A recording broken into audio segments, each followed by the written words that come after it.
ವಿದ್ಯುತ್ ನೀಡುವಲ್ಲಿ ಕಣ್ಣಾಮುಚ್ಚಾಲೆ ಆಟ ಆಡ್ದಿರಾ ವಿದ್ಯುತ್ ನೀಡಬೇಕಾಗಿ ಕೊಡ್ತೀವಿ.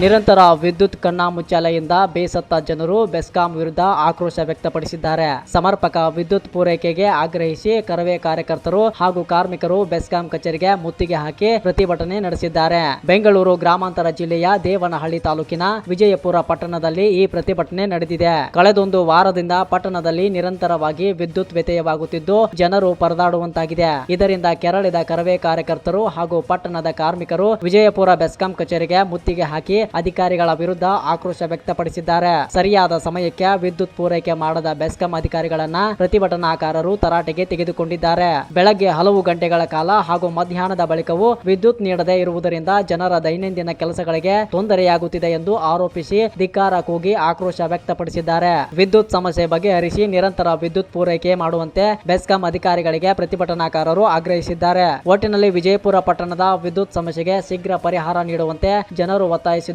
ಬೆಸ್ಕಾಂ ಅಧಿಕಾರಿಗಳ ಪ್ರತಿಕ್ರಿಯೆಗಾಗಿ ಕಾಯುತ್ತಿದ್ದಾರೆ.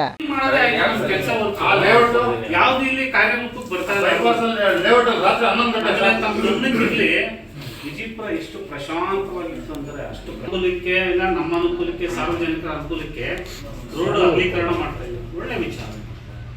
ಪಕ್ಕದಲ್ಲಿ ಹಾಗೆ ಒಂದು ಮರಗಳನ್ನು ನೆಡ್ಬೋದಲ್ಲ, ನಮ್ಗೆ ಅವಕಾಶ ಇದೆ. ಅವಕಾಶ ಇದ್ರೂ ನೀವು ಮಾಡಲ್ಲ. ಇಲ್ಲ, ಒಂದಿನ ಪ್ಲಾನ್ ಮಾಡೋದಲ್ಲ, ಒಂದಿಸಿದ ಮಟ್ಟಿಗಲ್ಲ. ನಾನು ನಮಗೋಸ್ಕರ ಮಾಡೋದಲ್ಲ, ನಮ್ಮ ಮಕ್ಕಳಿಗೋಸ್ಕರ ಮಾಡೋದು. ನಮ್ಮ ಮಕ್ಕಳು ಮಾಡಿದ್ರೆ ಅವ್ರು ಅವ್ರ ಮಕ್ಕಳು ಮಾಡ್ಕೊಂತಾರೆ. ನಮ್ಗೆ ತಿನ್ನಕ್ ಗತಿ ಇಲ್ಲ ಅಂದ್ಮೇಲೆ ನಮ್ಮ ಮಕ್ಕಳಿಗೆ ಏನ್ ಮಾಡ್ತಾರಲ್ಲಿ? ವಿಚಾರ ಇಷ್ಟ ಅಲ್ವಾ? 106 ವರ್ಷದ ನಾವು ಬಹಳ ಇದು ನೀವು ಖಂಡನೆ ಆಗ್ತದೆ. ಇದು ಬಹಳ ಇದು ಒಂದು ಪಾಯಿಂಟ್. ಈ ಕಡೆ ಹಳ್ಳಿಗಳಿಗೆ 20% ನೀವು ಯಾಕೆ ಕೊಡೋಲ್ಲ? ನೀವು ಹಳ್ಳಿಗಳಿಗೆ ಮಿನಿಮಮ್ ಟ್ರಾನ್ಸ್ಫರ್ ಮಾಡಲಿಕ್ಕೆ ಅಲ್ಲಿ ಗೋರ್ಮೆಂಟ್ಗಳೆಲ್ಲ ಹೆಂಗೆ ಹೆವಿ ಹಾಕ್ಕೊಡ್ತಾರೆ, ನಿಮ್ಮ ಲೈನ್ ಮೇಲೆ ಅಡ್ಜಸ್ಟ್ಮೆಂಟ್ ಕಮಿಟ್ಮೆಂಟ್ ಹಂಗೆ ಹಾಕ್ತಾರೆ. ಇಲ್ಲಿ ಯಾಕೆ ಮಾಡಲ್ಲ? ಇಲ್ಲಿ ಕಿತ್ತಲ್ಲ ಹಾಕ್ತಾರಲ್ಲ, ಹಿಂಗೆ ಕಿಲ್ಲ ಹಾಕ್ತಾರೆ, ಯಾರು ಕೆಳಂಗಿಲ್ಲ. ಈಗ ಹೆವಿ ಲೋಡ್ ಆಗಿದ್ರೆ ಒಂದು ಮೋಟರ್ ಕನೆಕ್ಷನ್ ಯಾರು ಬೋರ್ ಹಾಕೊಂಡು ಕನೆಕ್ಷನ್ ಕೊಟ್ಟರೆ ಡಮ ಟ್ರಾನ್ಸ್ಫರ್ ಯಾಕಲ್ಲಿ ನೀವು ಅಲ್ಲ ಬರ್ತಾ ಇದೆ.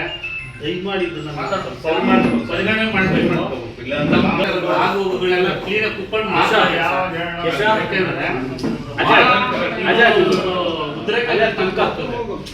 ಇಲ್ಲೆಲ್ಲ ಕೂಲಿ ಕಾರ್ಮಿಕರು 6 ತಿಂಗಳಿಂದ ಕೊಡಕ್ಕಾಗ್ತಿಲ್ಲ. ಕರೆಂಟ್ ಯಾವ ಬರುತ್ತೆ ಹೇಳಕ್ ಆಗ್ತಿಲ್ಲ.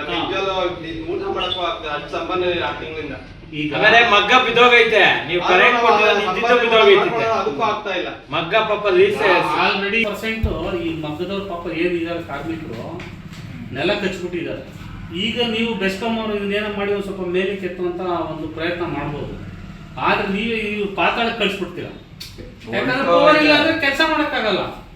ಇವತ್ತಿನ ದಿನದಲ್ಲೇ ವಿಜಯಪುರ ಪಟ್ಟಣದಲ್ಲಿ 60,000 ಜನಸಂಖ್ಯೆ ಕೂಡ ಬೆಸ್ಕಾಂ ಅಧಿಕಾರಿಗಳು ಏನೋ ಕರ್ನಾಟಕ ಸರ್ಕಾರ ಗೃಹ ಜ್ಯೋತಿ ವಿಚಾರದಲ್ಲಿ ಏನಾದ್ರು ಬೆಸ್ಕಾಮಲ್ಲಿ ಕಣ್ಣಾಮುಚ್ಚಾಲೆ ಆಟ ಆಡ್ತಾ ಇದೆ ಗೊತ್ತಿಲ್ಲ. ಇವ್ರು ಏನು ಆಟ ಆಡ್ತಾ ಇದಾರಲ್ಲ, ವಿದ್ಯುತ್ ಸರಿಯಾಗಿ ನೀಡ್ತೀರಾ, ರೈತರಾಗಿರ್ಬೋದು, ಪಂಪ್ ಸೆಟ್ ಬೋರ್ವೆಲ್ ಆಗಿರ್ಬೋದು, ಕೂಲಿ ಕಾರ್ಮಿಕರಾಗಿರ್ಬೋದು, ನೇಕಾರರಾಗಿರ್ಬೋದು, ಸಾರ್ವಜನಿಕ ತೊಂದರೆ ಆಗ್ತಾ ಇದೆ. ಯಾಕಂದ್ರೆ ಇವ್ರು ಹೇಳ್ಬೇಕು ಯಾವುದೇ ಒಂದು ಸಮಯಕ್ಕೆ ಅಂದ್ರೆ ರಸ್ತೆ ಅಗಲೀಕರಣ ಅನ್ನೋದೊಂದು ಎಷ್ಟು ಕೊಡ್ತಾರೆ. ಬೆಳಗ್ಗೆ ತೆಗೆದ್ರೆ ರಾತ್ರಿ 11 ಗಂಟೆ ರಾತ್ರಿ ಕೊಡ್ತಾರೆ. ರಾತ್ರಿ ಹೊತ್ತು ಯಾವಾಗ ತೆಗಿತಾರೆ ಏನೋ ಅಂತ ಅವ್ರಿಗೆ ಗೊತ್ತಿಲ್ಲ. ಯಾರಿಗಾನ ಫೋನ್ ಮಾಡಿದಾಗ ಕೂಡ ಅದು ಯಾರು ರೆಸ್ಪಾನ್ಸ್ ಮಾಡ್ತಾರೆ.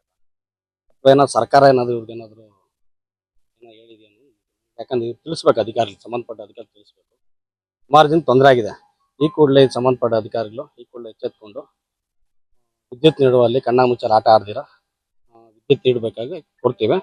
ಮುಂದಿನ ದಿನಗಳಲ್ಲಿ ಇದೇ ರೀತಿ ಏನಾದರೂ ಬೆಸ್ಕಾಂ ಅಧಿಕಾರಿಗಳು ಈ ಥರ ನಡ್ಕೊಂಡ್ರೆ ಉಗ್ರ ಹೋರಾಟ ರೂಪದಲ್ಲಿ ತೋರಿಸ್ಬೇಕಾಗುತ್ತೆ.